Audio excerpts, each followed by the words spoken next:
Welcome to The Prisoner's Dilemma, show where we watch and talk about the 1960s TV show The Prisoner. I'm Matthew, and with me is a poor duplicate in almost every single way, Matthew. What? This can't be. Ask me something only Matthew would know. What do you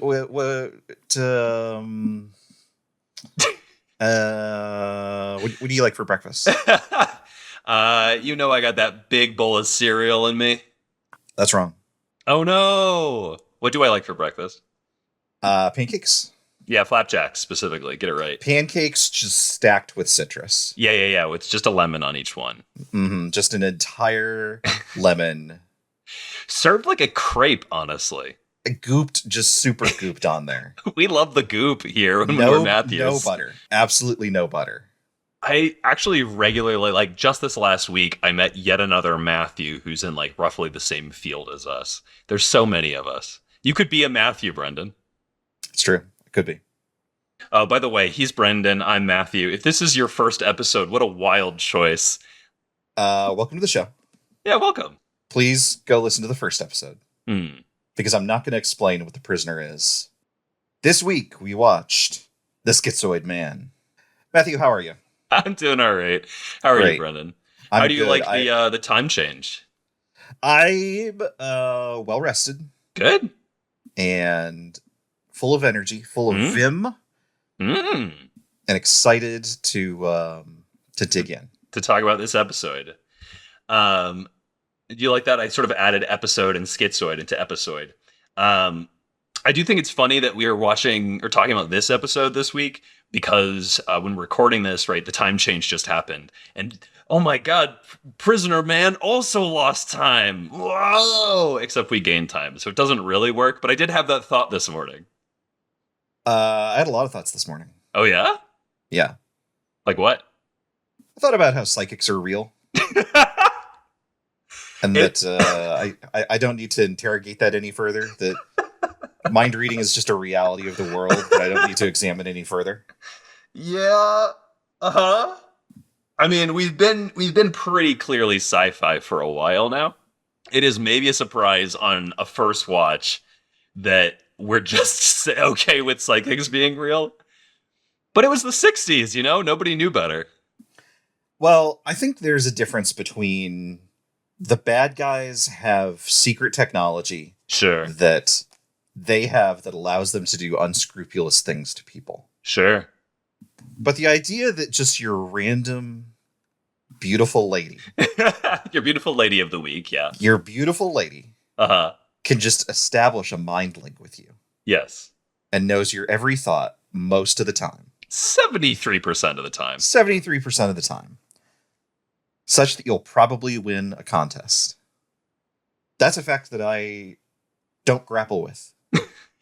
I just accept it at face value and continue on with the rest of my day as I carry on to my breakfast. Matthew, I think I'm going to have to ask you to give us the summary because there's a lot for us to talk about in this episode. Yeah, this is a dense episode, but not in the way that Free For All was dense. In a different like a stack of flapjacks.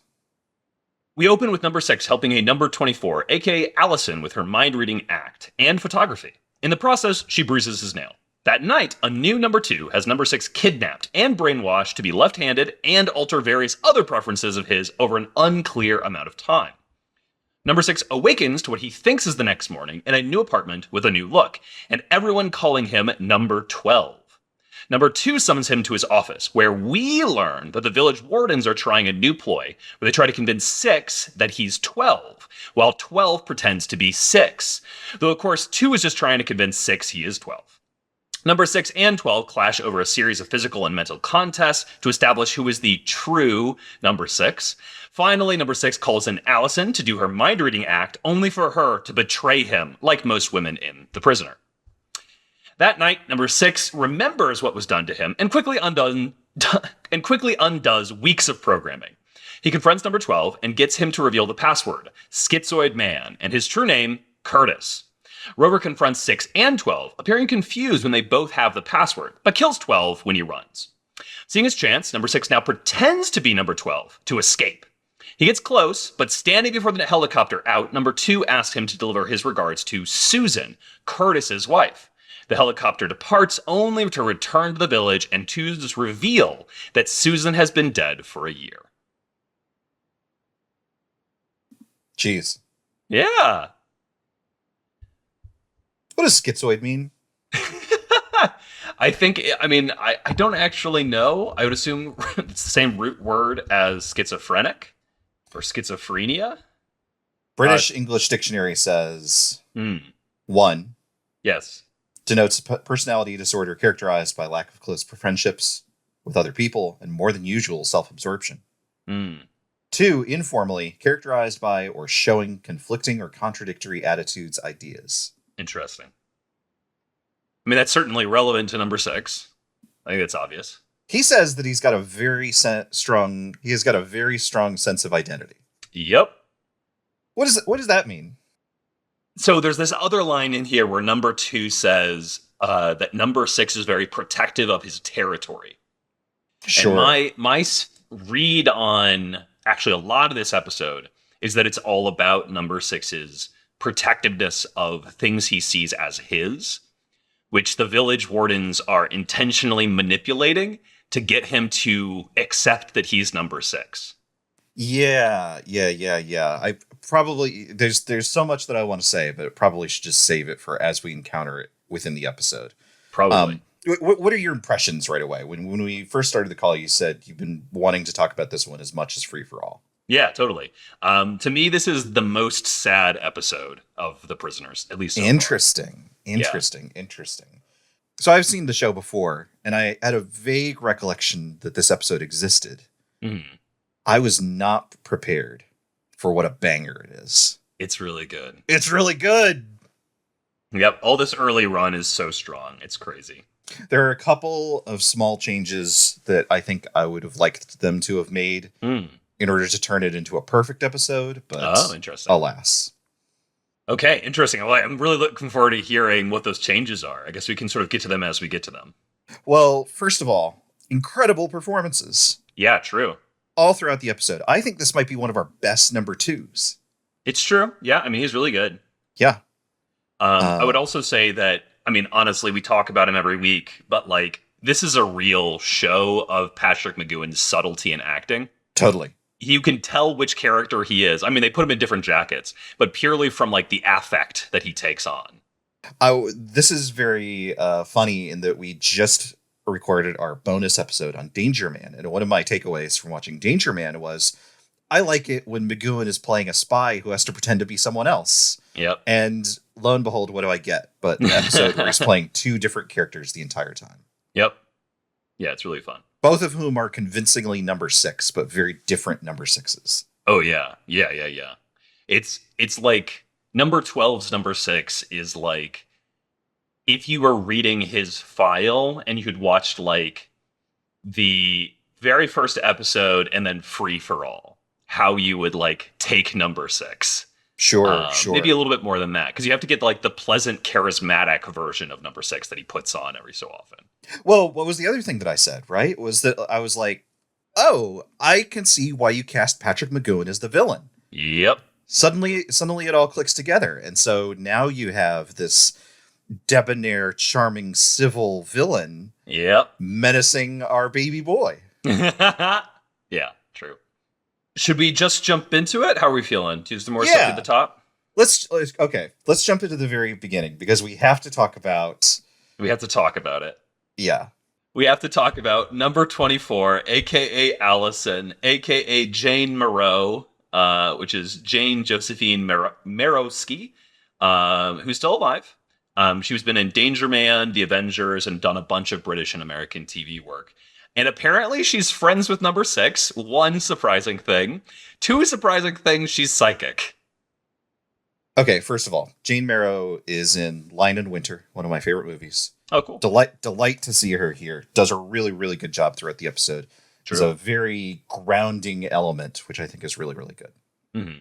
2, yes, has psychic powers. 3, is friends with number 6. I know, what? It is not like flirty. No.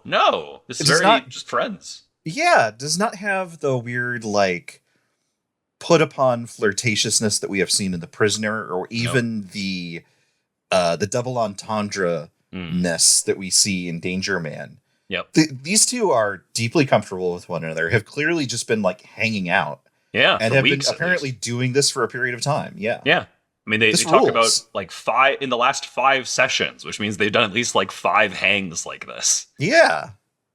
Yeah. He calls her by name, Allison. Yeah. He, of course, does not give away his name, of Right. course. There's definitely a sense, like, they're definitely, like, comfortable with each other. But I think even there's this sense, like, her not getting his name and him, like, literally keeping distance between them. Right? Yes. Like, the counter is always between them in the scene. And in fact, it's when she gets close that something gets wrong, right? And so I think there's still a sense that, like, he is sort of holding her at arm's length still. Yes, I definitely got the sense that, like, if he decided to take this in a more romantic direction, then that would be a thing that was possible. But no, instead he sends her away when it's time to wrap up for the night. Yeah. But even not even in terms of romance, what I just meant was I think that he still has like Yes. a layer of suspicion, right? Sure. He's not allowing himself to become intimate with anyone, regardless of whether that's friendship or romance. Totally. Yeah, so they're doing this card game thing. They're looking at cards. There's a symbol on the card. 1 of 5. Number 6 looks at it. Mm-hmm. She is turned away and she is scanning his mind or something. She is intuiting what he is seeing without looking at him. Yep. And she's got it. She's got the gift. She does. She's got the shining. Well, it's interesting you said scanning. Yes. Good call. I was wondering when we should bring this up, but we could go ahead and do it now, right? So Patrick McGoohan is famously in Scanners, a Cronenberg film, which is about psychics. If you've seen the video clip of guy blowing his brain up, Michael Ironside blowing someone else's brain up with his mind, that's what Scanner. It's from Scanners. Yeah. That's what Scanners is. That's the whole movie. Great movie. Great movie. It's a Cronenberg movie.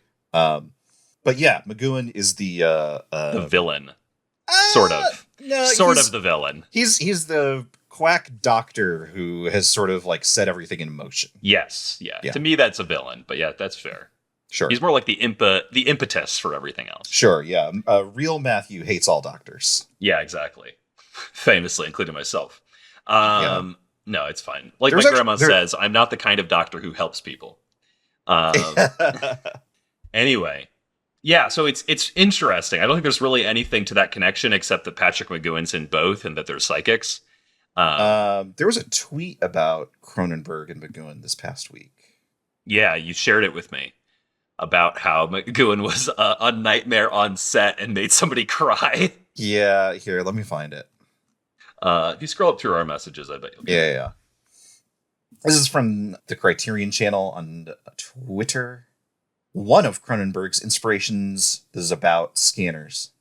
It was just generally an inspiration. Hang on. I think just probably generally an inspiration. No, this is on Scanners specifically, I think. Okay, so this is on Criterion channel on Twitter. One of Cronenberg's inspirations was the TV series The Prisoner, which was created by Scanners star Patrick McGoohan. McGoohan was difficult to work with, and among other incidents, mocked Jennifer O'Neill about her marriages, bringing her to tears. Oh. Hashtag Criterion Cronenberg Marathon. Yeah, I wonder where Drake and Number 6 get their desire to yell at women from. Anyway. Who could say? So psychics are real. Yeah, like, we made fun of the idea that it's just a thing that exists.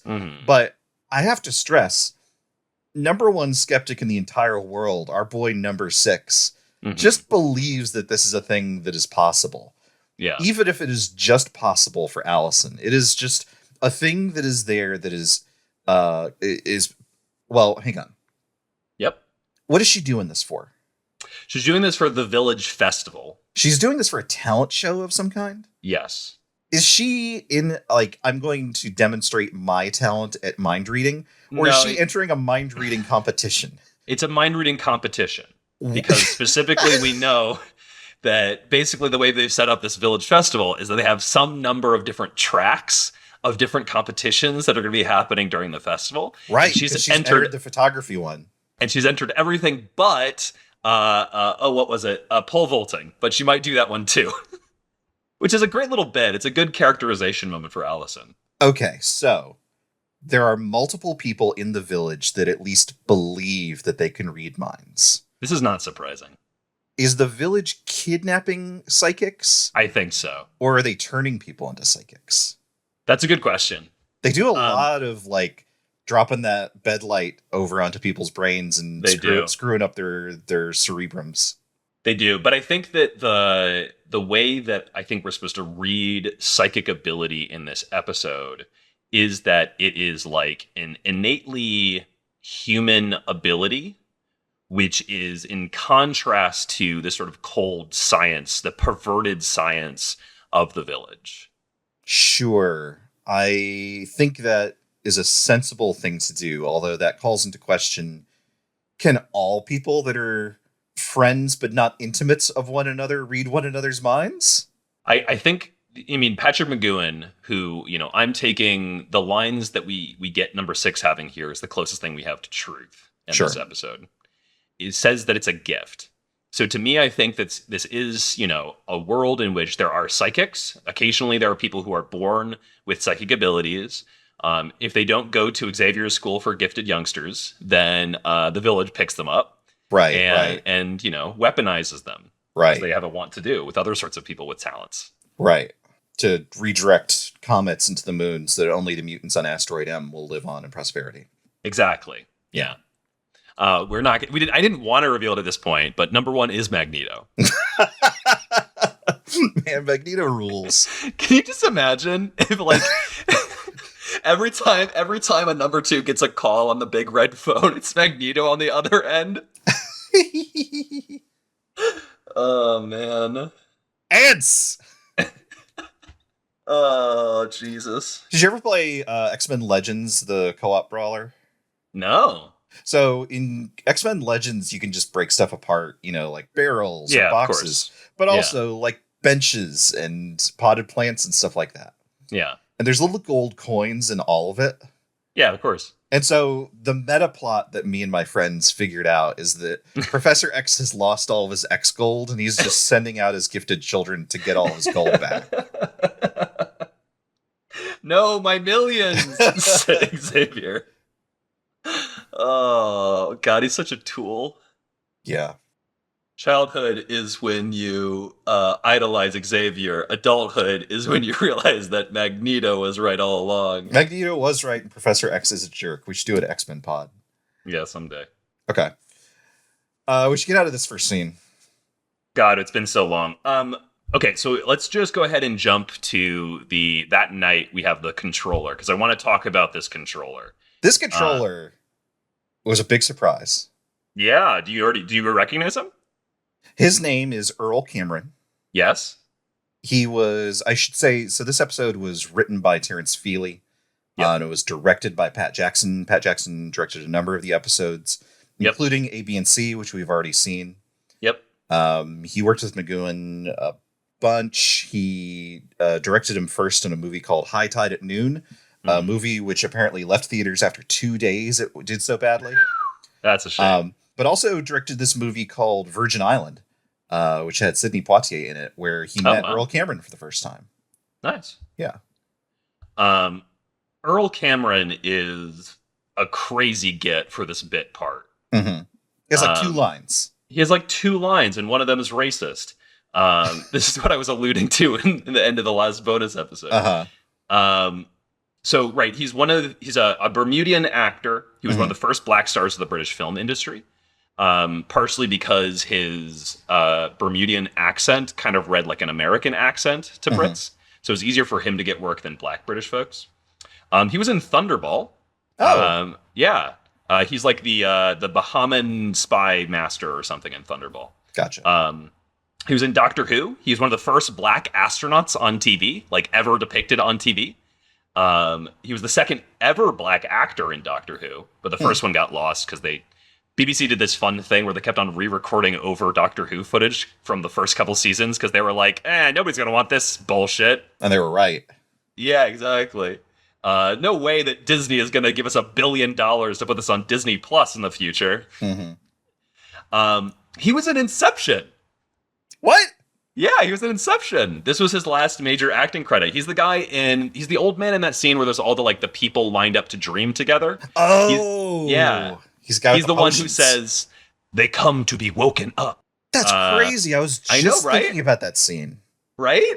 Huh. It's wild. It's so wild that he's here. Anyway, it's cool that he's here. I wish that he wasn't so racist, but that's fine. Well, I'm glad at least to have an actor of color in an episode where we get a couple of them. Yeah, we get a few, actually. This is definitely one of the ones where they were trying to hammer in how international the village is. Yep. Anyway, so, we already alluded to it. Number 2 wants to grab number 6. They drop the lamp down. It's another evil lamp. All the lamps in the village are evil. Then, right, also, I do want to say real quick, number 2 says, to give me infrared. It's not an infrared. It is not. Anyway. There's a lot of lasers. There's a lot of lasers in this episode. There's a lot of lasers. We then get this long sort of montage sequence of him being reprogrammed, right? There's 2 guys. We have number 100, this uncredited poker assistant scientist. Number 118, the doctor, who is David Netheim, who's an Australian actor of stage and screen. We should stress by poker, you mean holding a giant cattle prod. Yes, exactly. And making number 6 use his left arm, which has a rubber glove on it, to bat it away instead of his right arm, to get him to be left-handed. And you have David Netheim going, "Left-handed, number 6. Left-handed." Or number 12. He calls him number 12 in this scene. And then we get the whole wake-up scene, right? He wakes up in a strange apartment with a mustache. He has a mustache, he has dark hair, and he does not know what's going on. He opens up his wardrobe.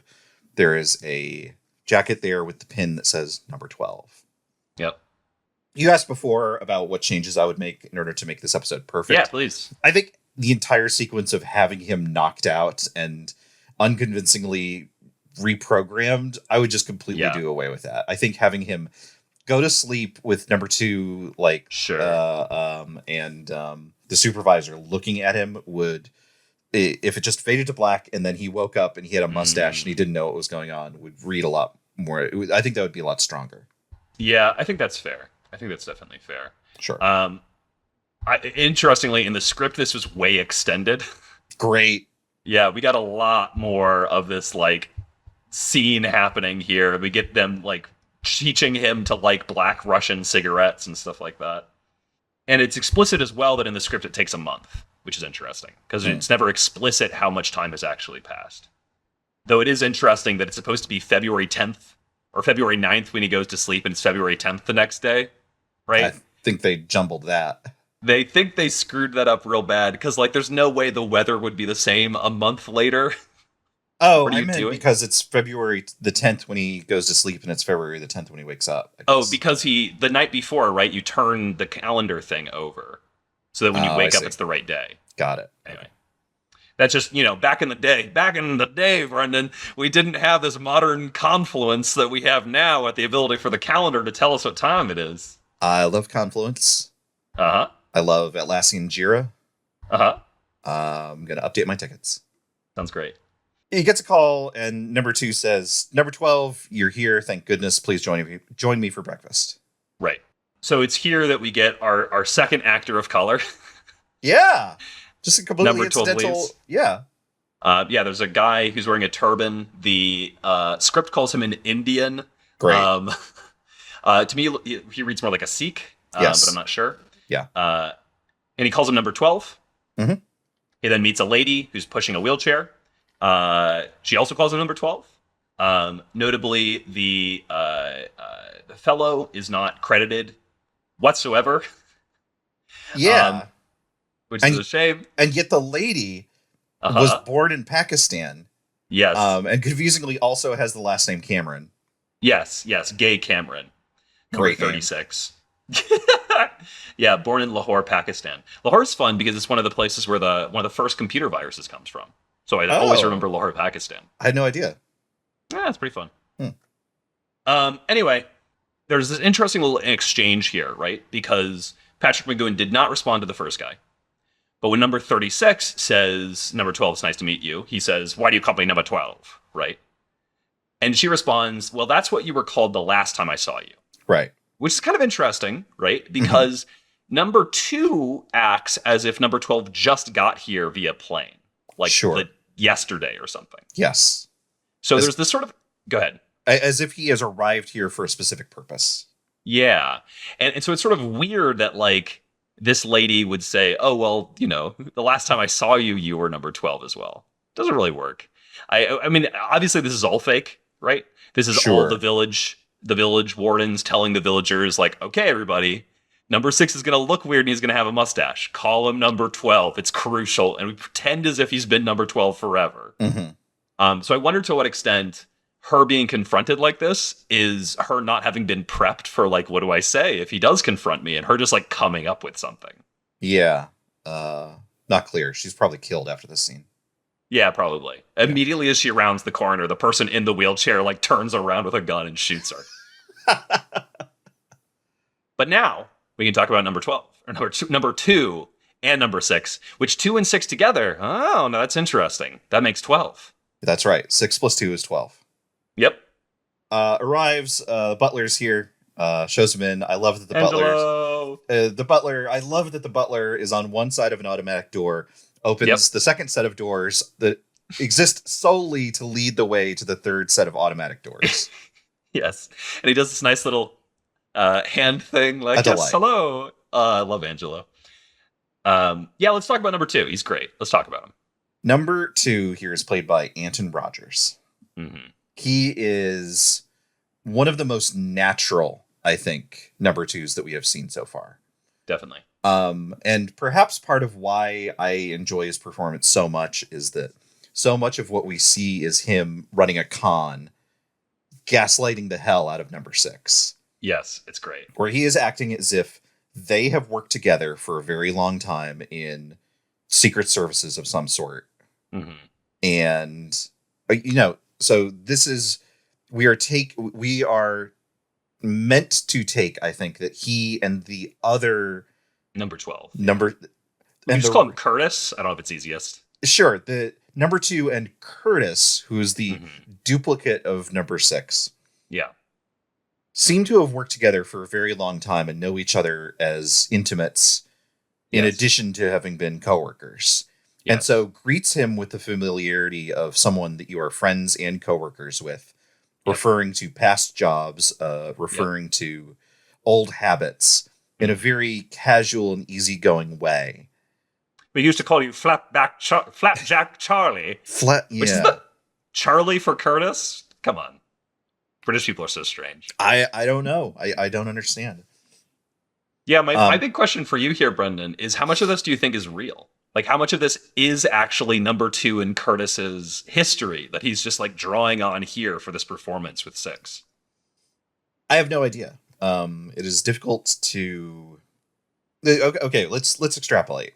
Yeah. Do you think number 2 and Curtis worked together prior to their involvement with the village? Definitely. I don't know if prior to their involvement with the village, because I think that the village organization might just be the thing that they came up in. Oh, interesting. It doesn't super matter either way. Sure. But, like, there's all these proper nouns. So I don't know how to read this either, right?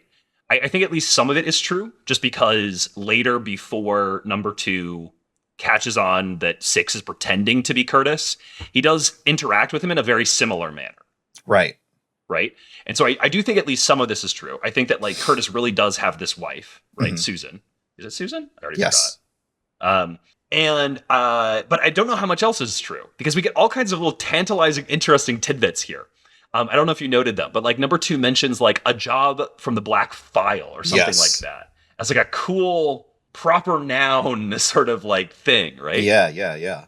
Like the really gritty spy work we're supposed to assume, I think. Yeah, even before a job from the Black File. It's so interesting. It's so tantalizing. Yeah, I think a really, really good job of, like, giving us just enough to hang our hat on without actually confirming anything within the world. I think, Yep, yes, totally. they must have some sort of real working relationship with one another. Yeah. How much of that is working for the village organization versus working prior is not quite clear. But yeah, I Right. think he's drawing on all of this stuff that he could reasonably um, have really said to Curtis to now Right. say to number 6 as number 12 in order to gaslight him into thinking, well, you're who I say you are, not who you think you are. Because I at this point, it seems like number 6 is thinking, I'm being treated as if I'm someone else, but I'm who I think that I am. That's interesting. I don't think number 2 actually wants to make him think he's number 12.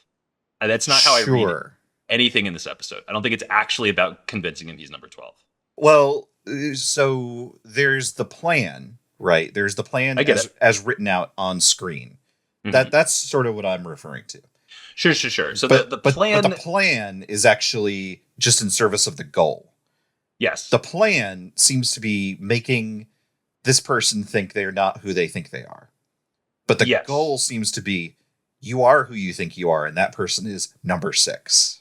Yeah. I think that all of this is about, because like you think back even to the very last prisoner episode we did, right? When Patrick McGoohan answers the phone, we get Fenella Fielding's voice, our Isabel, and she says like, "Is this number 6?" And he says, "This is the residence 6," Mhm. right? He refuses to identify as number 6 while he's in his right mind in that episode, Right. right? But then in this episode, we get all these things about like, no, I'm number 6. It's me. I'm the one, right?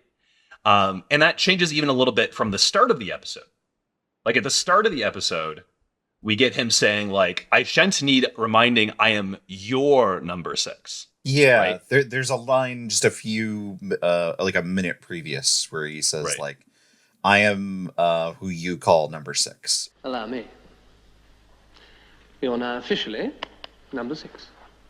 I shan't need this to remind me that I am your number 6. Yeah, so even at the beginning of this episode, right, he's not wanting to like fully own I am number 6. Not at all. No.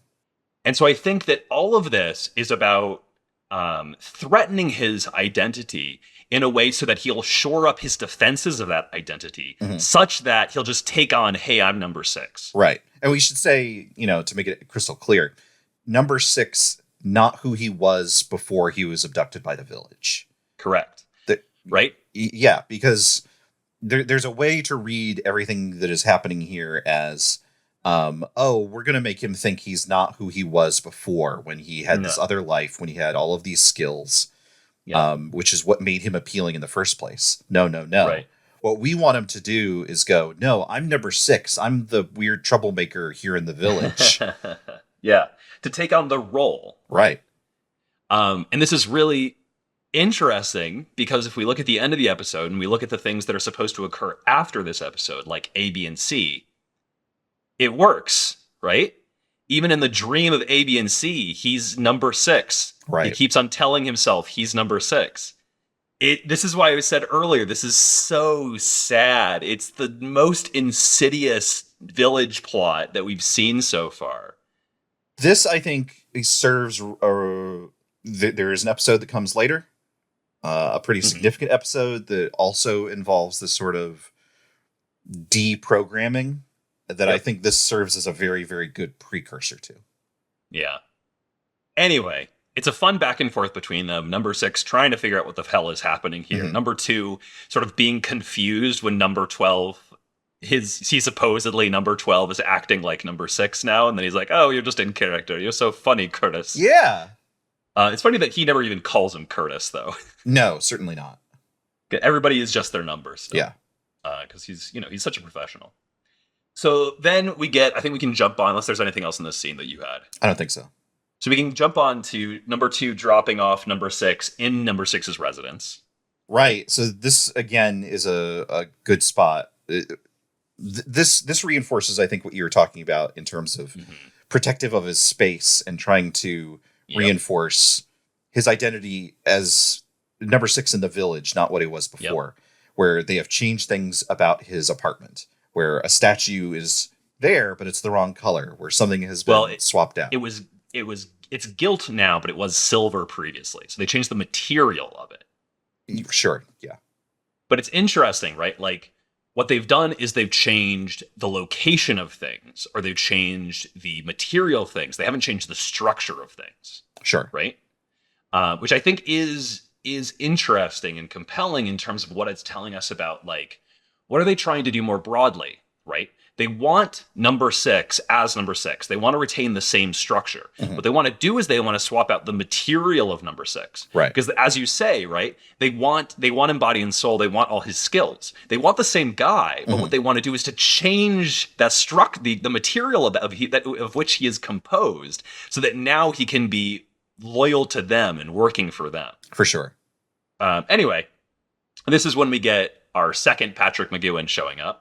Right. Speaking of materials having been swapped, conveniently wearing a white jacket for us. Resplendently wearing the number 6 pin.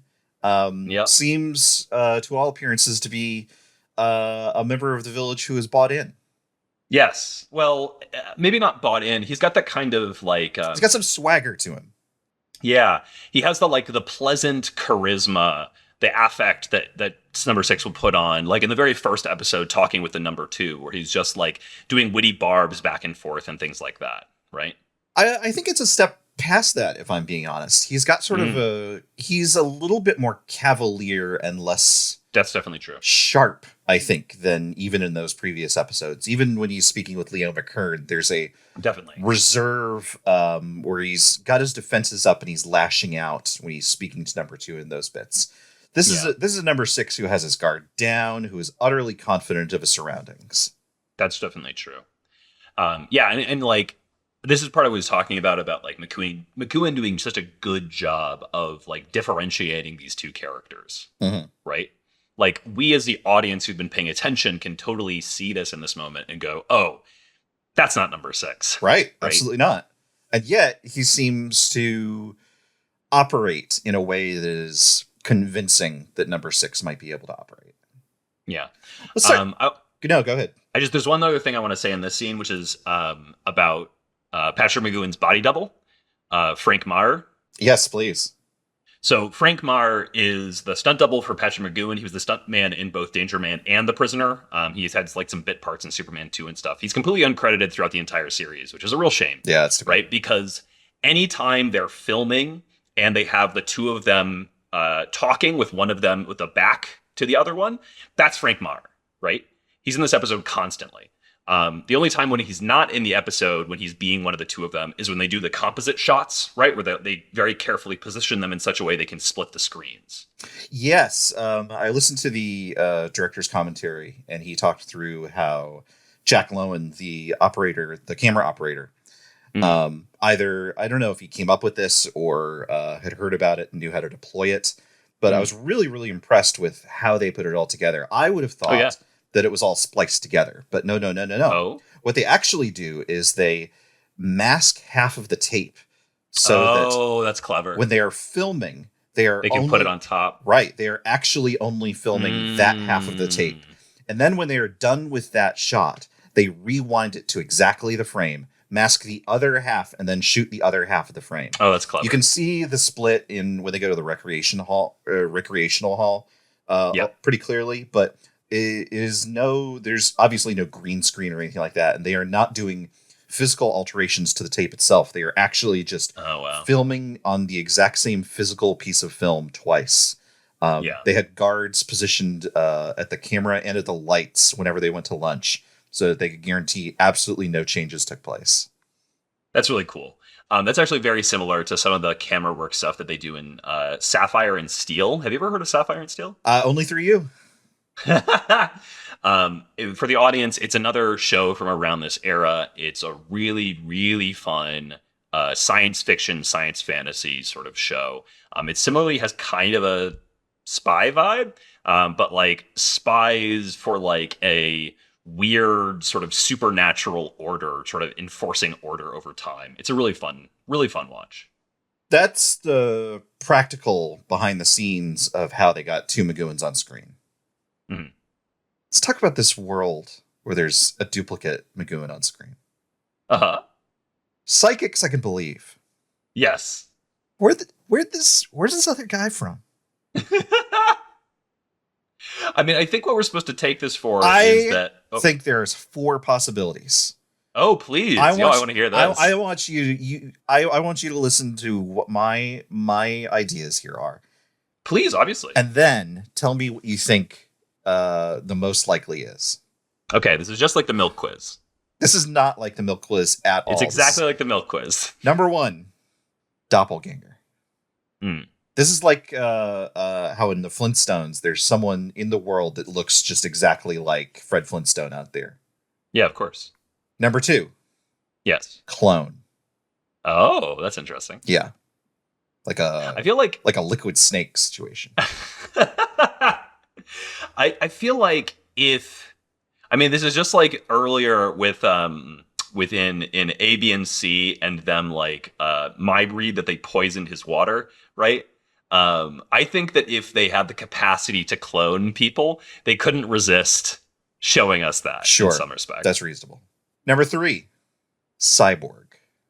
Ooh. Or if you prefer the term life model decoy, like Nick Fury. Ah, okay.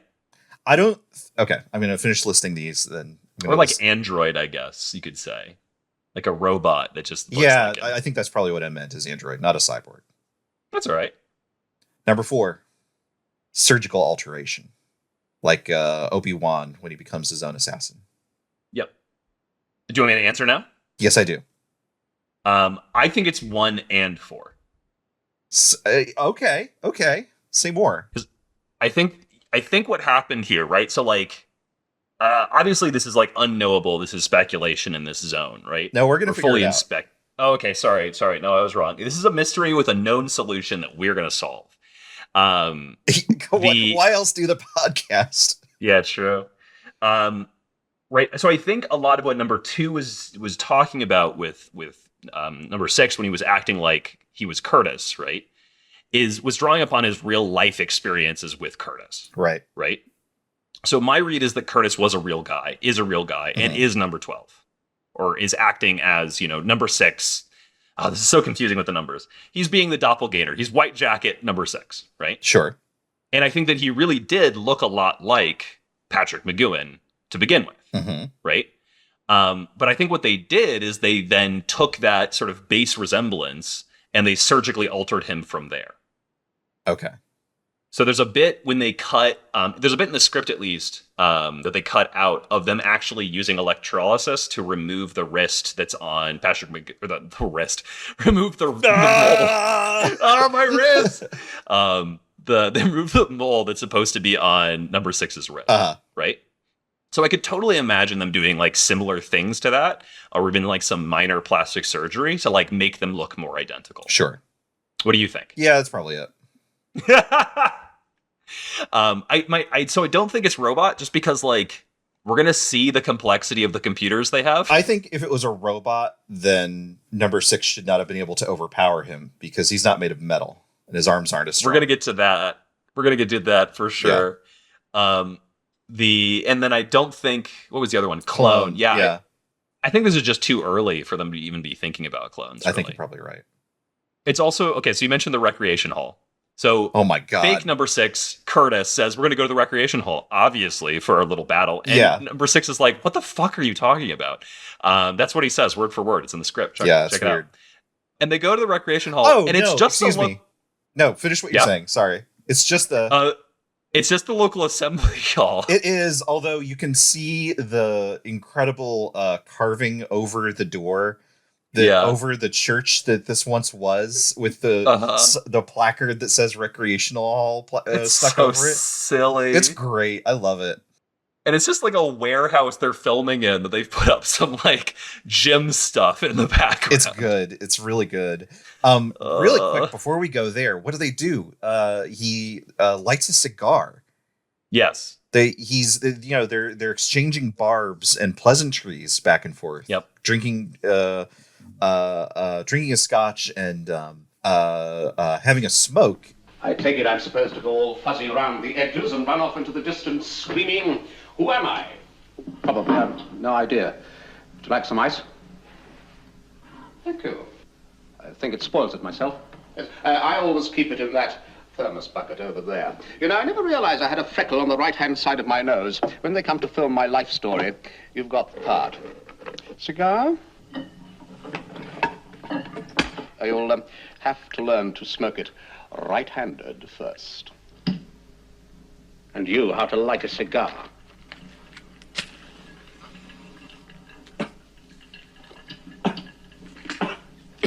And you, how to smoke my brand without having a heart attack. There's some black Russian cigarettes in the box there on the table. I never touched them myself. It's not going to work, you know. It certainly isn't. Why don't you run away and play somewhere else? I have a very strong sense of identity. Oh, yes, of course. Sorry, I was forgetting. You're supposed to be me. You are the goody, number 6, and I am the baddie who is supposed to be proving you wrong. Is that it? That's right, except there's no supposed about it. I'll tell you what. Why don't we settle this like gentlemen? You're claiming to be a gentleman, too. Oh, very good indeed. That line is worthy of me. We're both claiming to be number 6, are we not? I am number 6. You are doing the claiming. Is this the first time we're seeing people smoking left and right in this episode? In this episode, certainly. In The Prisoner, Excuse me, in overall, The Prisoner. That's what I meant, yeah.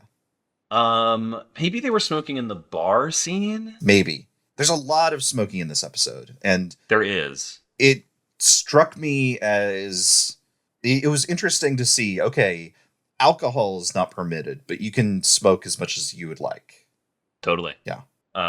Yeah. It is interesting, especially because we just watched all these Danger Man episodes where people are smoking all the time, right? So it is interesting that sort of like got its way in here. Sure. I guess you can't inebriate yourself with tobacco, but... Yeah. I mean, you could definitely make yourself sick, but not Right. the same way. It's maybe worth noting that the writer, you already mentioned Terrence Feely, was really known for like police procedurals. He also did like Avengers and Thunderbirds, the marionette show. Yeah. And this is the first of his 2 that we'll see. But you can imagine that because he's used to writing all these other sort of spy fiction and police procedurals, he's just like, well, yeah, of course people are smoking all the time. I believe his other episode is explicitly a Danger Man script. Yes, it is. And then, right, like, and he doesn't even have the mention that it's like non-alcoholic. Right, exactly. Alcohol, right? So to him, as a writer, he was probably just like, yeah, all right, well, they're drinking and smoking all the time, just like anywhere, Of right? course. Yeah, we just finished drinking and smoking. Time to do some physical exercise. That's when you're at your peak. Yeah, so they do this sort of fun little light gun. Yeah, they've got Competition. laser guns. Yeah, they're at the arcade. They're at Dave and Buster's. They are. they're shooting these targets. They're going to exchange them for, like, I don't know, a slinky, maybe. Number 6 would never get the slinky. He'd get the big pencil. As studious as he is. Always writing down his plans to escape. They do some fencing. They do some fencing. And then once they're done doing that, number 6, sadly out of sorts, gets punched. Yeah. Curtis throws some punches at him right outside the hall on the streets. Yeah, there's this little back and forth. Number 6 is clearly out of it. And so he's like, his rejoinders are not nearly as good as they have been historically. Yeah, he's very disoriented. And we know that, Patrick McGoohan can write really good dialogue, if nothing else. So, right, this is clearly on purpose. But there's this little bit of like, quoting Shakespeare, right?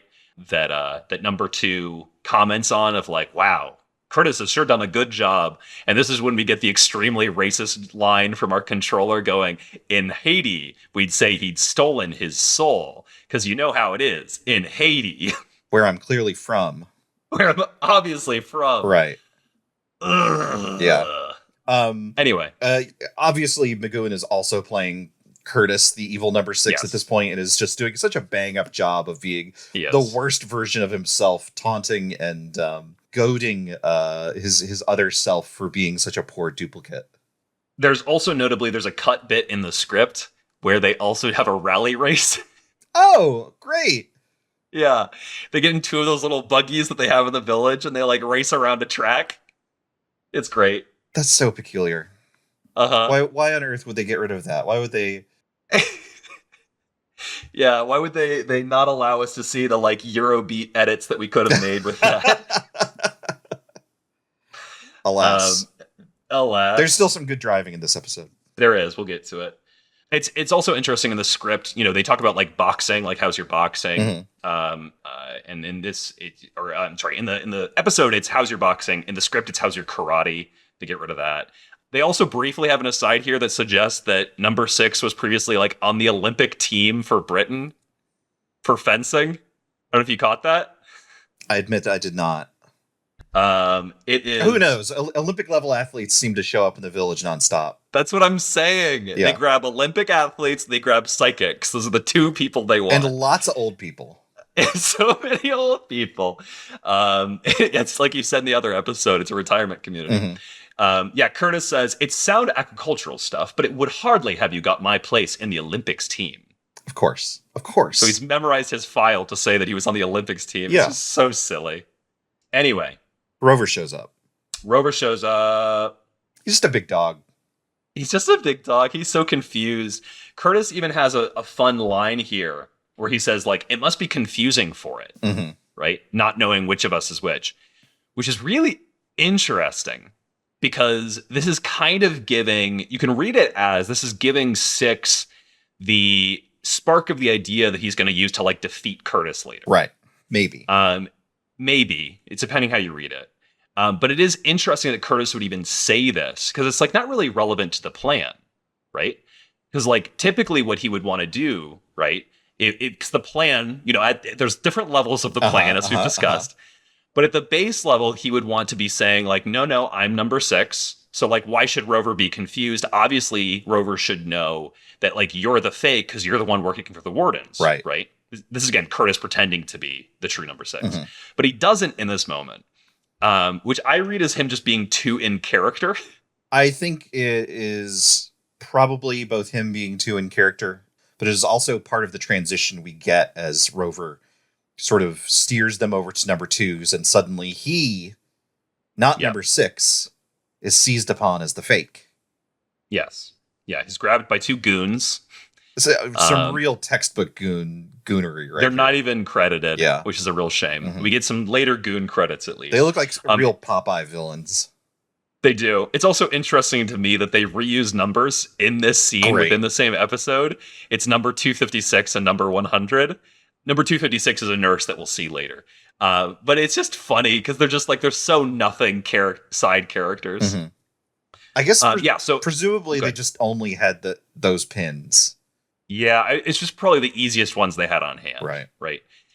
So they're basically being used to like sort of hold Curtis in place as he's undergoing this like fake interrogation. He's getting hit basically with a laser, maybe? Some sort of something. It's like a spotlight that is like hurting him so he'll tell the truth. It's a bit like the blue beam that we saw coming from the weird throne eye in Free For All. Yeah. It's not like number 2 is doing all these like conductor hand signs to like intensify or otherwise manipulate the beam as he's interrogating him and saying, and treating Curtis as if he is the imposter, right? Like, who are you? How are you created? What do your people know about this place? That sort of thing. Yeah. This to me is the most insidious scene. Yes. If we look at the blocking, right? This is number 2 in control with number 6 standing at his right hand. It just makes my heart break. And he's looking at himself, and what is his double screaming? Yeah, I'm number 6. I'm number 6. I am number 6. And it sucks because like he spent the last, 15, 20 minutes or something trying to prove both to this guy and himself that he's number 6. Right. And here's number 2 treating him kindly like number 6, putting him in a position of respect. Yeah, presumably being treated better than he's ever been treated before. He's like being treated as part of the organization. Yeah. Oh, it's so insidious. It's so bad. It's good. It is. Have we talked? I don't think we've really talked about Anton Rogers up to this point. Do you have anything on him? Almost certainly. I've got a bit on him. So Anton Rogers was basically a famous sitcom actor of the time. It's funny. I should have mentioned it. There's a prisoner website called The Unmutual, which we probably should have mentioned before this. Right now, it's like one of the longest running like prisoner fan sites. Yeah. I actually exchanged some email with them. They're very nice. Anyway, they had an interview that they had, which I read with David Netheim, who's the scientist guy in this episode, right? He basically did all his filming in 2 days, right? Like he didn't really interact with Patrick McGoohan at all. He was mostly working with Anton Rogers, so he mostly had just like really nice things to say about Anton Rogers. He sort of became a lot more famous after this. So he was in these sitcoms, Fresh Fields, French Fields, and then May to December. Plus, he was a stage actor and in one episode of Danger Man. Really good. Like I said, excellent. Probably one of my favorite number twos, certainly so far, but maybe across the entire series. Nothing will ever break Liam McKern's hold on my heart. But yeah, it does a really, really good job, I think, alternating between, being this taskmaster who is trying to get the answers out of the person who he's actually working with, and then being just an absolute gaslight king to the person that he is working with, who he's actually trying to get the answers out of. Yeah. He does a really nice job here. He's definitely like a master manipulator of all the number twos that we've seen. Yeah. Go ahead. I was just going to get us to the next scene where they say, your mind can lie, but your body can't. We're going to put your thumb against a thing, and you'll be able to see that your thumbprint doesn't match number 6's thumbprint. Because you know how we all have our thumbprints memorized, right? Yes. Definitely the tamest thing that, all the time people are saying to me, I'm in the grocery store, I'm at the Publix, and people walk up. I'm at the combination grocery store Publix. Yeah. And people are walking up to me and saying, your mind can lie, but your body can't. And I'm always worried that something really, really untoward is going to happen. But no, they just want to compare my fingerprints, and that's. Yeah, it does sound like a pickup artist line. It really and truly does. It sounds like Mads Mikkelsen starting the torture scene in Casino Royale. I thought you were going to say it sounds like Mads Mikkelsen in Hannibal. Your mind can lie, Bill. Is that you doing Dracula as Mads Mikkelsen? Yes. Yeah, it is. He's a Dracula. He's a Dracula in Hamilton. We don't have time to get into it, but he's a Dracula. Did you say Hamilton? Yeah, when Matt Nicholson was in Hamilton. Oh, fuck. Anyway. Hamilton is good queer representation. He eats people! It's true, he does. Anyway. Fingerprints. So, yeah, there's the silly scene. They have, our number 6 put his thumb up to show that he does have the right fingerprints, but of course, Curtis can just say, like, well, that's obviously a fake, right? The problem with science is it can so easily be perverted. And then our number 6 says, yeah, I agree. Let's get Allison in here. Because I actually trust her. Yeah. Oops. And you think at this point that number 6 would have learned never to trust a woman in the Prisoner TV show, because he wrote it so that there's no trustworthy women in the Prisoner TV show. So she comes in and is entreated by him. He says, I'm the real deal. He is the economy pack.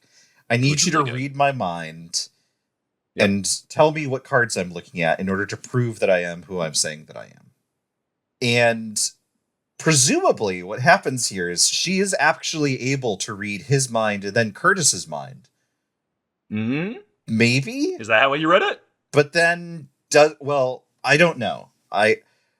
So to finish my thought there, please. She can read both his mind and Curtis's minds, but deliberately gets his wrong under orders from number 2. Yeah. So there's a few things. Sorry, go ahead. No, you. I was going to say that is a way to read it, but it is by no means. That's not what I thought when I was watching the scene. I had no idea what to think when I was watching the scene. Yeah. So we sort of jumped into it. Psychic abilities are real. But we could also read this whole thing as fake, right? So, like, they have cameras in number 6's office, or in number 6's home. I don't know if you knew this. Everywhere. It'd be everywhere. Yeah. It'd be really easy to look at what card is in his hand and tell Allison through, like, an earpiece. Oh. Right? So go ahead. Such a... you know what? Yeah. I'm really glad that we're rewatching The Prisoner and talking about it. Because how many times have we seen them go, oh, well, here's the plan, and actually we've been setting up for it for weeks? Yes. What better way to to gaslight number 6 into thinking that he might not be number 6 and force him to reinforce it, but to give him a cool girlfriend who pretends that she can read his mind. Yep. Number 6 believes in, the vast capacity of human nature, right? Right. He says that people who don't believe have no imagination, right? Of course he'll fall for it. Sure.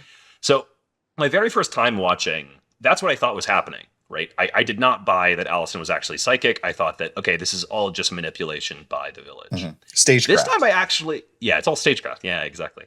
No, we finished the game, right? The whole thing was that the game didn't end. Did I win? That was the point.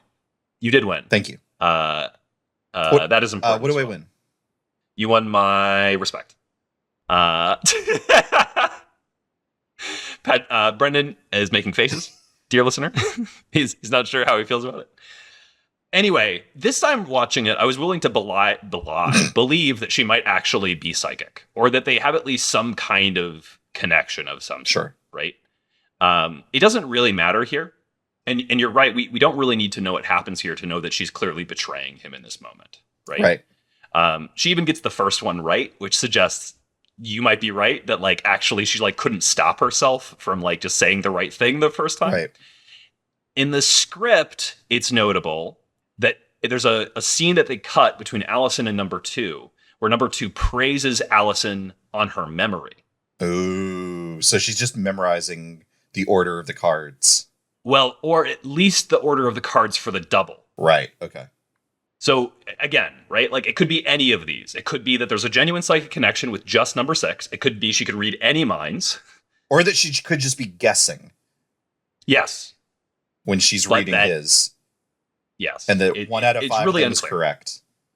Mm-hmm. And she knows the order for when the double begins reading them and gets 5 out of 5 of them correct. Yeah. He says, specifically number 2 says, amazing memory, my dear. Well done. It really shattered him. Here's the thing. I really, really like that we don't have an answer to this. Yeah, it's cool. I much prefer that they do not say, and here's how we did that. Yes. Totally. It is so much stronger for being nope, this is simply the way that it goes down, and the plot moves forward. Yeah, I think everything up to this moment of the episode is top-notch to me. I even don't mind the silly little reprogramming scene. The thing that doesn't really work for me in this episode is the scene directly following this one, where number 6 figures it all out and immediately reprograms himself. He's thrashing around on the bed. He's seeing these scenes of everyone laughing and yelling at him. He's going Joker mode. He's going so Joker mode. He's damaged. He looks in the mirror. Yeah. And he figures it out. He looks at his fingernail and he sees the bruise has moved on. Oh my gosh, how much time have I lost? Oh my gosh. Oh, I forgot. I've been reprogrammed for the past few weeks. They dyed my hair and they stuck me with a cattle prod. They put some weird metal rods into all of my cigars so that I wouldn't like them. They made me say stuff in my sleep so I'd love pancakes. Well, not just that. The nurse 256 keeps giving him these other meals, which he doesn't like. He does like a toddler. Well, would. So this is the one thing that I do like about this. I think this bit is too long. I think it explains too much. Sure. But what I do like about it is that it demonstrates the deprogramming and reprogramming that they do, which they do multiple times throughout the course of the series. We'll get back to this. Yep. Is a reductive form of reprogramming. It is taking someone and reducing them to an infant so you can build them back up again. And for as much as the show plays with games and plays with things of childhood, of rhymes, of little bits of song that you hear in nurseries and such, I think it is at the very least consistent in a way that I appreciate. Yeah, totally. That said, I don't know how electrocuting himself fixed everything. I'm not even totally clear how he electrocuted himself. Yeah, it doesn't really work. There's like a pipe on the wall. Is this something from old houses? No. I think that he just grabs the lamp, and so it burns his left hand, because the whole thing was that he was getting a burning sensation on his right hand, so he wouldn't want to use it anymore. And so, therefore, when he gets the burning sensation... Okay, so, I was wondering when to bring this up. There's a reading in the official Prisoners fan book or whatever, which we already said is not very good, but which I do think is really insightful in this moment, in terms of bringing up that this whole episode can be read as a critique of behavioralism. Yeah, right? I didn't know what to make of that. So this is, B.F. Skinner. You might have heard about Skinner boxes, yes. right? This is the scientist who trapped his toddler in a box and had her grow up like that, which is pretty cool. Wait, I thought it was rats. It was rats. He also did it one time for his own child. Great, cool, normal. Yeah. He also later completely abandoned academia and just became a marketing guy because of course he did. Yeah. Because this is all about how you control people. Yeah, we know about this intimately because Skinner boxes are a infamous device. So first of all, Skinner boxes are the slang for operant conditioning chambers. Sure. And they are metaphorically used in video game design, particularly mobile game design, in insidious ways. Please continue. Yeah. Dark game design patterns, getting you to spend money that you don't have, and so on and so forth. We should just say explicitly, right? Skinner had this concept of behavioral psychology. This would later turn into reinforcement learning. It's the idea of if you get rewards, you will likely keep doing the thing that was rewarded. If you get punishments, you will not want to do the thing that was punished, right? And it's about how you sort of control people's behaviors. Mm-hmm. Skinner notably has this book called Walden 2, which is about this planned utopian community centered around behavioralism. It is this village of a small number of people where people do not seem to need to work, where people get credits for when they do work, and everyone's basic needs are given to them, where there is a steering committee sort of thing that oversees the village and controls it, where only the smartest people get to be on this steering committee. And it's basically Skinner's pitch for how a perfect society should be run. Interesting. Now, if you think for only a moment with even a small bit of literary criticism in your eyes, you can probably see the connections between Walden 2 and the village. Right? Sure. And so I do think it's interesting that we get an episode which is all about we even get Curtis saying the problem with science is that it can be so easily perverted, but that's a number 6 line 100% of the time. Totally. Right? And so we get this sense of okay, the evil people are doing behavioralism. Sure. Right? They're retraining someone through punishments and rewards. Absolutely. Right? And so I do think that's really interesting in terms of the broader themes in The Prisoner around individuality and free will. Right. Right? It is an evil thing to do societal control in this way, according to Patrick McGoohan. Right? And so I do like this. I do like this perspective on the episode. 100%. I just I completely agree. I think this stuff ideologically works for me. It's totally. simply I'm not sure where I'm going with that. Never mind. I think, it comes back to what you were saying earlier in terms of narratively, it doesn't really work. It goes on for too long. Yeah. Right. And the way that he gets out of it, it doesn't even really work with even the sci-fi extended version of behavioralism that can brainwash you. Right. Sure. Yes. It seems like it doesn't really work. Yeah. It seems like he does one thing to deprogram himself. Yeah. I will say, I think that for a scene that is basically him by himself, not talking to anyone, definitely. I think that his visual language and the shot composition all really work pretty well. He's doing this interesting thing where he's examining small boxes of cigarettes, trying to get used to using his right hand instead of using his left hand over and over and over again. And by the time that he's done, he's able to throw the box in the air with his right hand and catch it again. Yeah, I think we're supposed to read it as he's completely cured himself. Right. Which is just so funny. Yeah, I guess the episode needs to keep moving, but I don't know. Yeah, I don't have a good solution of how you could keep the rest of this episode and not have this be kind of silly, but it is kind of silly. It is. Anyway, at this point, he decides to go for a walk. He's going to confront his double, basically. I need to interject before we do that. Interject. So I was watching the director's commentary for this episode, and it was fun to listen to, but a great deal of it, this is from Pat Jackson, was about other stuff that he had done. There was some background on some other stuff how he met Pat McGoohan in the first place. Some really entertaining stuff about a play that they did together called The Hanging of Alfred Walden, where he played a priest, interesting, a confessor.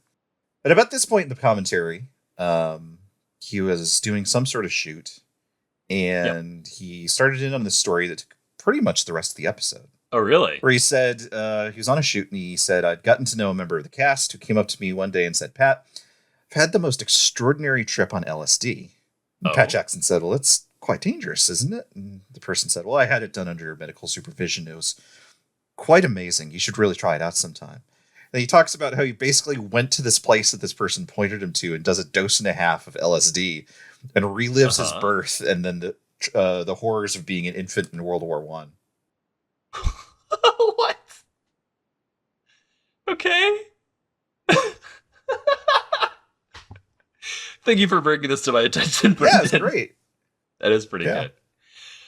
Look, if I make something and I am asked 30 years later to do director's commentary for it, you bet I'm going to whip out the LSD story because I don't remember anything about making whatever this was. Yeah, totally. It is interesting because there's some big cuts from the script here. Once again, we get like an action sequence that I would assume Patrick McGoohan just refused to film. What was it? He was supposed to be dodging the goons. So so he goes for this walk, right? Number 2 is getting a masseuse from Angelo. What can't Angelo do, by the way? He can do it Absolutely. Rover just sort of patrols by number 6 as he leaves his apartment, which is great. Yeah, it is great. And he's supposed to be like dodging Rover and these patrols, and so he's supposed to like climb up a tree. Oh, I see. Like do like hand over hand climbing up a tree. And then he's supposed to go, okay, what I'm going to do is I'm going to go on the roofs of the village because they have fewer cameras up on the roofs of the village. He's going to do a forced stealth sequence. Yes, he's going to do an Assassin's Creed. Instead, what happens is we get a fight. Our required 1 action scene per episode. We get here Dinny Powell and Frank Maher. Dinny is the red sweater goon. Sorry, not Frank Maher. That's the general guy. Gary Crampton and Dinny Powell. Both of these guys are like have wild stunt like histories. Like these are really good stunt guys. Gary was a James Bond stunt coordinator or the James Bond stunt coordinator for a while. He was in Willow, The Dirty Dozen, Raiders of the Lost Ark. He'll even be back later. There's a bit that we've been alluding to several times about a very particular kind of game or sport they play. Dinny Powell was in The Mummy. The Mummy Returns, 2004's Phantom of the Opera, Mission Impossible, Superman 2. These are really good stunt guys. And I didn't know Dinny was a real name. Yeah, Dinny. D-I-N-N-E. I think I've only ever heard that in Tommy Wiseau's The Room. Makes sense. What happens here is like a perfectly fine action sequence. It's not great or anything. They just have a tussle. But what is fun, and what they do make sure that you see, is the great way that these two guys fall over. One goes over the roof of a buggy. The other one like spirals over backwards in a really fun way. Anyway, shout outs for some great stunt work. Notably, they ask him the password here, which hasn't come up before, but is about to be really important. Well, yeah, we got it right at the beginning. Number 2 saying your password is Gemini instead of Gemini because they're silly brats. Right. They don't know how to speak there. And when he gives Gemini as the password, the 2 goons go, "Nah, it's not the right password," and they beat him up, or they try. Oh, I took it as they were reminded of the Will Smith movie Gemini Man and got angry and started fighting him. That would make a lot more sense, actually. Rover shows up again. He does. Number 6 gets in a car and starts driving and then bails out of it immediately. And Rover goes chasing after it. It's so good. Yep. He's a dog. I love this big dog. He's playing fetch with number 2's weird dog. I hope if number 6 ever does escape the village, he takes Rover with him. It would be cruel not to. You're going to leave him with number 2? He doesn't treat him right. He goes into unit number 6, his apartment. Yes. Where he sees number 6. Yes. On the bed. Curtis waiting. With a gun. With a gun? That's how you know it's not really number 6. Number 6 would never use a gun. Surely this gun, like all Chekhov's guns, will be used. Well, that's funny you would say that. because it doesn't. It get is used. never. It is a nerve gas gun. Yes. 1 shot and you're knocked out. 2 shots and you're dead. Is used 0 times. It's interesting you say that because the script called for number 6 to take it and threaten Curtis, which is why Curtis spills the beans so easily. I was wondering why Curtis gives up the ghost or gives up his information so quickly. Yeah, we should just get there real fast, right? Yeah. So like number 6 does this thing of pretending that he's been broken, Mhm. right? I have these dreams of resigning because he knows what they're after, Right. And Curtis, who's like licking his lips in anticipation almost, is like, well, let's call number 2 and see if he can't help, thinking he's just done it. Like they won, right? They fight. I think the fight between these two is probably the best fight in the show so far. Yes, I mean you have 2 Patrick McGoohans. Yeah. It's Patrick McGoohan and his stunt double, right? Who are used to working together. Yeah. And yeah, so number 6 just kind of like pins him to the wall and like demands the real password in his name. And yes, because he's not being threatened with a gun, Curtis just comes across as being like weirdly cowardly in this scene. It's so strange. It's like you got punched in the tummy once and you're just giving my tummy. You're just giving up everything. It's so strange. Yeah. I assume that's just because McGoohan saw a gun and was like, no, I'm not going to use that. But wait, like he holds it as the evil guy, right? Because he's like, he does. His whole he does thing use it is as the evil guy. The good guy can't have. That's right. I forgot he was the actor playing Curtis. No. Patrick McGoohan was like, well, I'll hold it as the evil guy. Right. But number 6 would never use a gun. He gets his name, which is Curtis, and he gets the password, which is Schizoid Man. Schizoid Man. It's so funny. Even in this moment, it's still schizoid to you. I'm sorry. No, it's fine. It's great. I love it. It should have been schizoid. They go outside for some reason. Well, Curtis goes to like run, basically. That's right. Okay. They go outside because they're running. Because he's running from number 6, who's like beating him up. Yeah, he doesn't like to be beat up. He has such a sensitive tummy. Owie, ow. Ow, number 6 is beating me up. Rover's back. Yes. Yeah. This is a really interesting little scene. It is. Tell me. So immediately, number 6, fully now in control, fully confident number 6, says, Schizoid Man. Just like that. Perfectly still. Number 12, a.k.a. Curtis, then has Rover turn to him, and he starts just going, Schizoid Man, as he's like backing up. But he's like nervous now. He's not projecting confidence. And it's really important with a dog that you sort of project calm confidence. Yeah, right? if you have a punched tummy, you can't expect a dog to obey you. No. And if you run from a dog, they're going to chase you. Come on. That's true. It's going to chase you and it's going to kill you. It's not his fault. It's how he was trained. I'm not going to blame the dog. No, I'm just saying. Anyway, yeah. So he chases Curtis down, Rover that is, and kills him. And explicitly, like, smothers him to death. Yeah, it's pretty cool. Yeah. Yeah, and so then immediately number 6 goes back inside. He calls number 2. He says, Curtis here. Rover's killed, number 6, claiming now that he's Curtis. It's also interesting, this phone call from number 6 to number 2 is our first time hearing Rover's name. Yeah, it is if I remember correctly, the only time Rover is explicitly called Rover. Well, number 2 then uses Rover as well. Yes. So there is a sense that at some point in the past, off screen, number 6 heard an official person calling it Rover. Right. And so that's how he can use the official term and like get it, right? Number 2's reaction that number 6 has been killed is very good. Curtis here. Password? The Schizoid Man. Number 6 is dead. What? He's dead. Rover got him. He's so upset. Of course he is. Yeah, the whole village project has turned out very, very bad for him. Yeah, I mean, he's probably dead. Yeah. Okay, so I want to just take a second here and think about Curtis. Yeah. In terms of, like, why'd he give up the password so fast? Why'd he run? Sure. So we can read it as him just being sort of, like, surprised and not doing well under pressure, right? Yes. That's sort of how we've been talking about it so far.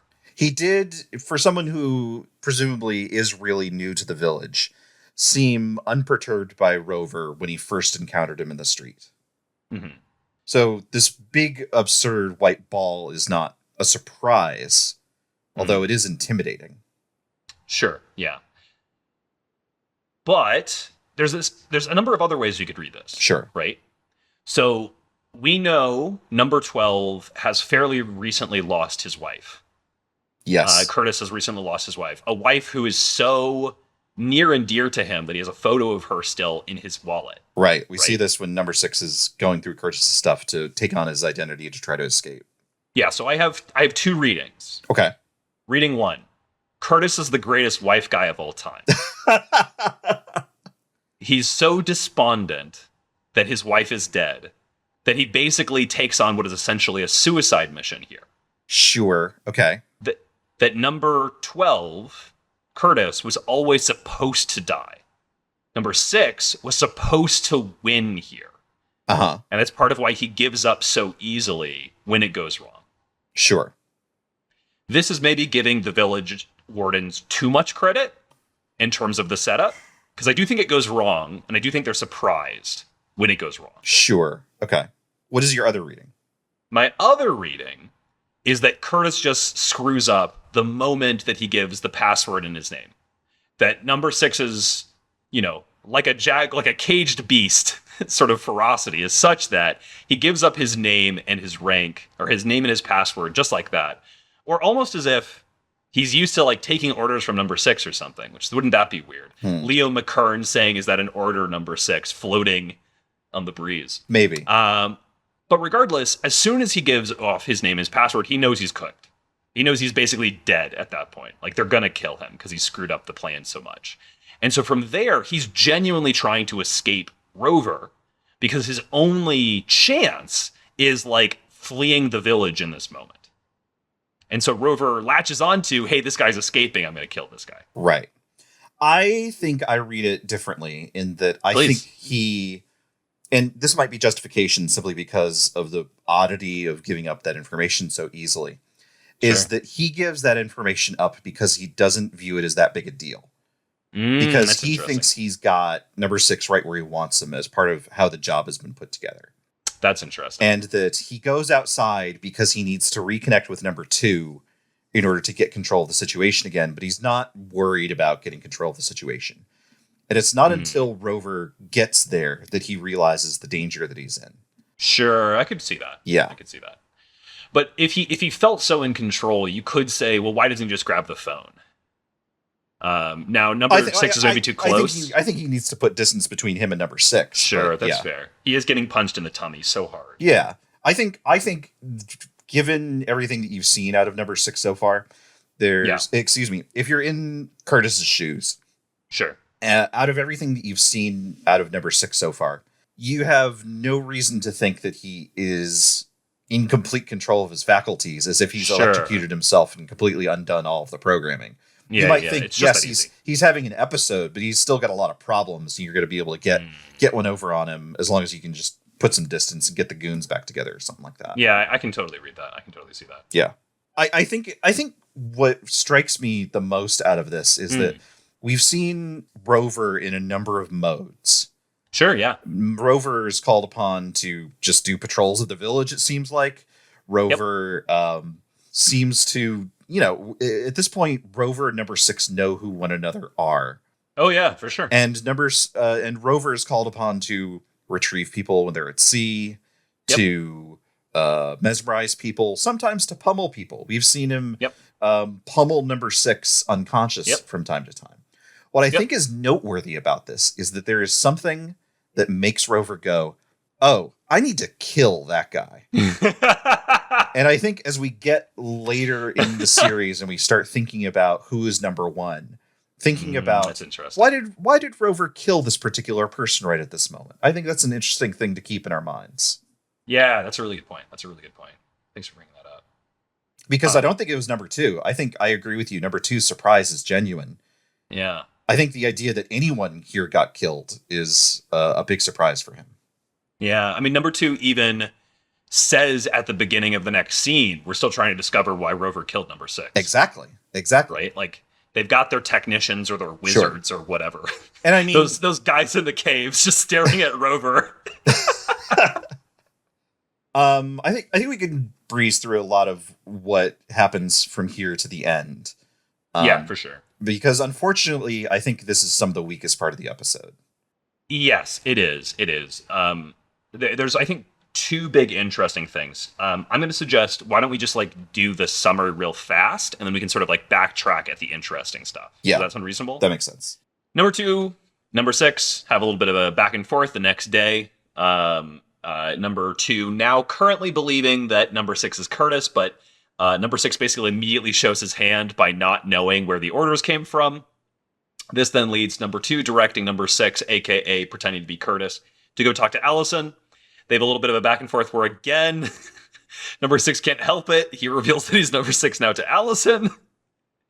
Number 2 and number 6 have a little buggy ride to go to where the helicopter is going to pick them up in just this big empty lot, in which number 6 again sort of reveals that he doesn't know what he's talking about. There's an interesting little moment here that I want to get back to. And then finally, the final little bit, because number 2 is still not sure. He's very suspicious, but he doesn't have enough suspicion to like stop him from leaving. So he does one last little trick, and he says, "Hey, tell that wife of yours I said hi." Number 6 says, yeah, it doesn't actually say anything, but he sort of, doesn't respond. Like, yes, I will. Goodbye. Yeah. Anyway, be seeing you. And then the helicopter flies up. It's a really actual fun little bit of camera work, right? Because we're purely looking at number 6's head, because they have him blindfold for security reasons.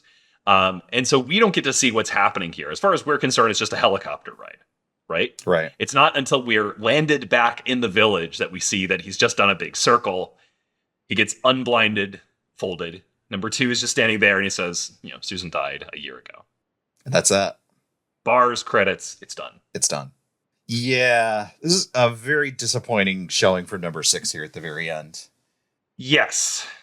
I mean, yes. I can see him as and this is me being generous. The right. show does not do this work because he is basically acting like Curtis, except that he's getting things wrong.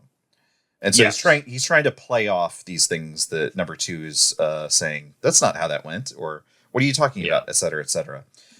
Yeah. You could read this as, oh, well, he's still frazzled over his reprogramming and this encounter that he's just had. And so he would be good at this, except he's super tired and he's not doing his best showing. But that doesn't come across. It simply seems like he's just not good at this. You could also see him as being out of practice, potentially. But yeah, these are like reparative readings that are not present. Yeah. I think especially if you're not doing the chronology work that A, B, and C maybe actually happens later in the show. Yeah. He's used this same trick against an enemy spy before of asking a B, what is your son's name? In order to see whether or not she's who she says she is or not. So it looks like he's falling for a trick he himself has deployed. Yeah. Whereas if you read it the other way, you could read it as him learning from that experience. Right. I wish I could accept everything as it is if there had been some sort of shot of him at the very end, whether it was him looking despondent or looking wistfully at the sky or having some sort of short rejoinder to number 2 or something like that, just to give us a sense of like why he thought this would work and why it didn't work. But instead, number 2 has the last word and it fades out, and that's that. Yeah. But so 2 things. I guess I actually have 3 things. I lied. 3 things. 3 things. Thing 1, at least for the very beginning part of this very first scene, the village wardens seem to genuinely think that number 6 is dead.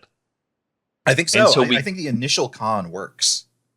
But that's really interesting because we've been told again and again, number 6 is really important. You can't kill number 6, etc. Right. But as far as we can tell, if number 6 dies, it's business as usual. Yeah, you get the sense that even number 2, who of all people should understand what a big deal this is, thinks it's a problem, but doesn't think that it's the life and death thing that it seems like everyone should think that it is. Yeah, it's really interesting.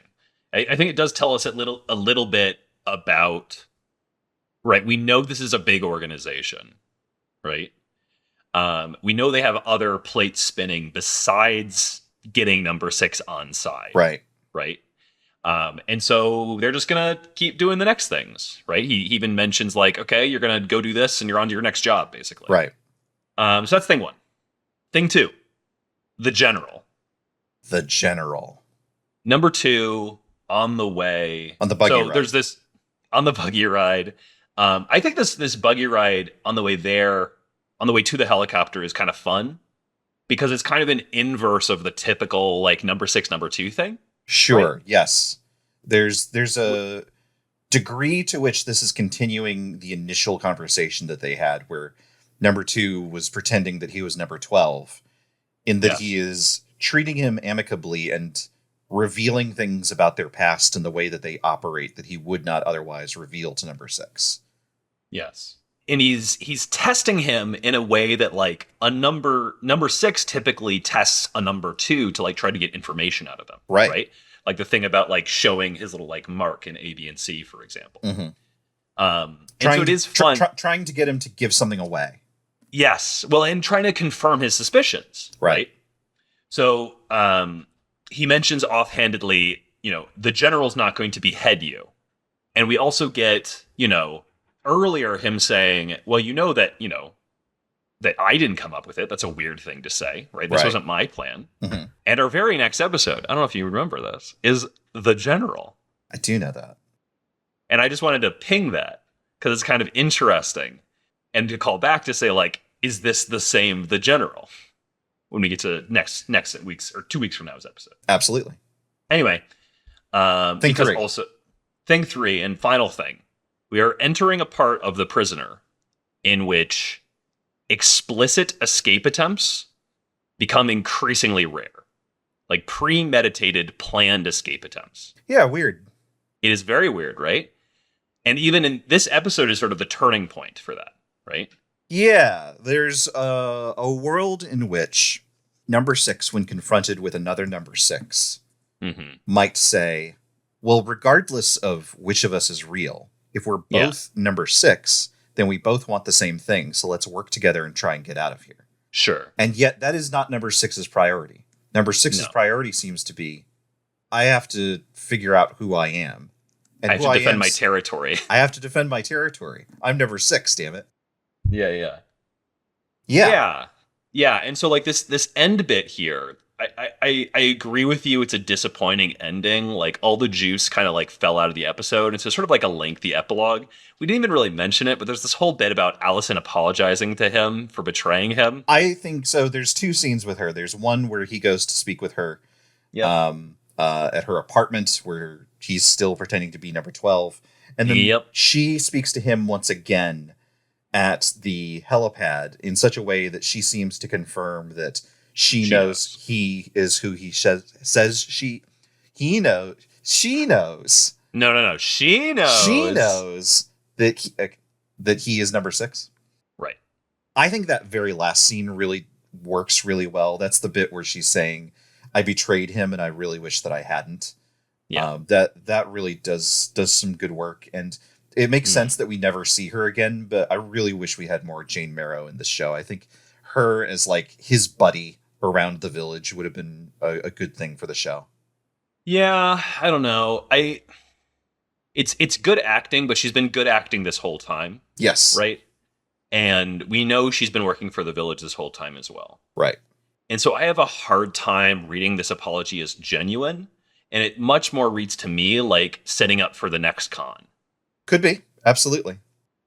But it also could be genuine. I mean, if it's genuine, I think they've just killed her in between episodes, probably. I mean, or just sent her off to another job, right? Totally. Yeah. They have her at the end of a Metal Gear Solid level where she's going to say, "You've been playing a lot of Animal Crossing." Yeah, maybe. Or they'll put her in like our big robot wolf. And then after you blow it up, Drebin will talk to you for like 9 minutes about what a bad childhood she had. Yeah. Then a monkey will drink some beer. Yeah. Or they're going to genetically change her so she only can breathe through her skin.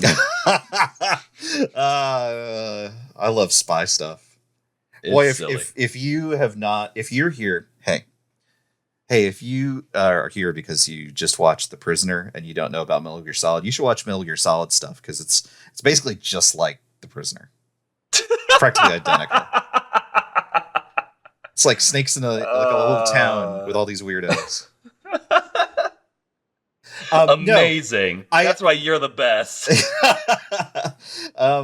No, you're absolutely right. And, I am the mark that didn't realize that, like, oh, maybe she's been working for the village the entire time when she was acting so buddy-buddy with him at the very beginning, I was born stupid, so... No, it's fine. I'm the person who would be this and like, oh, that's a really nice apology. And not think, she's a woman, she might be lying. I think that, that there is a genuine connection there for sure, right? Like even number 6 feels there's a genuine connection there. Right. I just don't think that the village is ever going to not make use of a genuine connection for their own desires. Right? Everything is a tool to be used. Absolutely. Yeah. Anyway, what I was actually trying to like get at, right, is that this escape is sort of a disappointing denouement for the episode, right? Sure. But I think that it works as a transition in terms of escapes don't really matter anymore. We're going to get an episode. I shouldn't say anything more. Yeah. I'll just say that like escapes. This is a turning point.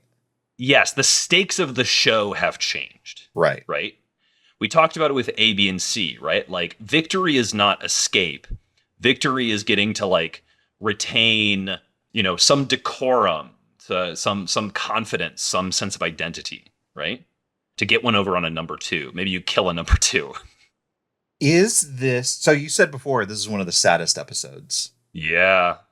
Does number 6 win? No, I don't think so. I think this is his worst loss. Interesting. Because I think what he loses here is that, like, don't call me number 6 attitude. Maybe, yeah. And this is obviously telling about my own read on the chronology of the series and on like the upcoming events, right? But like even if we later, whatever that means, see him protesting being called number 6, I can only read that as sort of a performative action. When like A, B, and C shows us so clearly that like in his subconscious mind, he is number 6. He never explicitly calls himself number 6 in there. It's true. He simply doesn't use his name. So, well, the closest we get is the lady who we can't talk about yet, but is so crazy that she's in there saying, number 6, I'm sure it's your lucky number, right? Yeah. And he picked that. He's in control of that. He chose 6. Anyway. What an episode. They come here to wake up. Oh, I think I need to see next week's episode before I can come down one way or the other. Well, so next week's episode is not going to be where this all lies, right? So, sure. I think I'm going to have to watch the rest of The Prisoner. There it is. In broadcast order before I can come down one way or the other. But I'm going to withhold judgment for now. Well, great news, because you're not going to have to withhold judgment for long. Spectacular. So next week, or next, I keep saying next week. I'm sorry, we're not a weekly podcast. Let me pause you right there. Yes. Before we talk about that. Yes. Let's talk about number 1 with a bullet. Okay. What is your standout moment, performance thing from the Schizoid Man? I'm going to be, at some point I was going to give it to him anyway, but I'm going to be a little bit cheating here, and I'm going to give it to Patrick McGoohan. Oh, bit player Patrick McGoohan. I think this is the best performance that Patrick McGoohan gives, at least in the majority of the Prisoner episodes. I don't think that like, if we think about like the highs of like cool monologues and like big dramatic moments, it doesn't reach there. But there's all kinds of really clever little bits of character work he does. And the way that he shows his thought process, even with no words, right? This isn't doing a Danger Man. I can hear his thoughts, right? But you can so clearly see what he's intending to communicate purely through physical action, right? I think that's really impressive. We know he's a really good actor. And I've consistently given it to people who I think are like core actors that make the episode work. I think this week it's Patrick McGoohan. Yeah, that makes a lot of sense. How about you? Mine is something that we didn't touch on for very long, but is such a smart bit of set construction that I can't help but point it out. It's when they're comparing fingerprints. Oh, okay. So where they're at is they're in number 2's office, the big dome, which has the big projection screens on the sides. Yeah. And he hits a button and it brings up the file fingerprint for number 6. And it has it on the left side of the screen. And a podium comes up from the floor, just like everything comes up from the floor in number 2's office. And it's this little light table with glass in the very center that you can press your thumb to. And that will project your thumbprint onto the screen. And it is such a smart job of taking something as pedestrian as comparing thumbprints and making it big and interesting to look at in a physical space. It's just such a smart way to take that thing that would ordinarily be very small and instead make it very big and make it much, much more readable for television. It's just such a great use of the space. I really was impressed with that. Yeah, no, that's a really good point. I hadn't thought about that. That's cool. Yeah. Runner-up is the recreation hall, which we'll see more of in the future. I'm glad that we have like a mini arc going on with this, where like we keep on foreshadowing moments in this recreational. Anyway, it's good. Yeah. So then after that, we got to rate this episode. Yeah. I think we have to rate this episode. Do you have a rating, or should I start? As I said before, really, really came out pretty high on this episode. I think there are a couple of things that I would change in order to make it truly excellent, but I am pretty darn happy with it so far.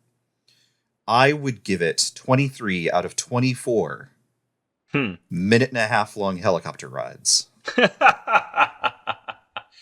That's good. I think I'm actually more positives on this episode than you are.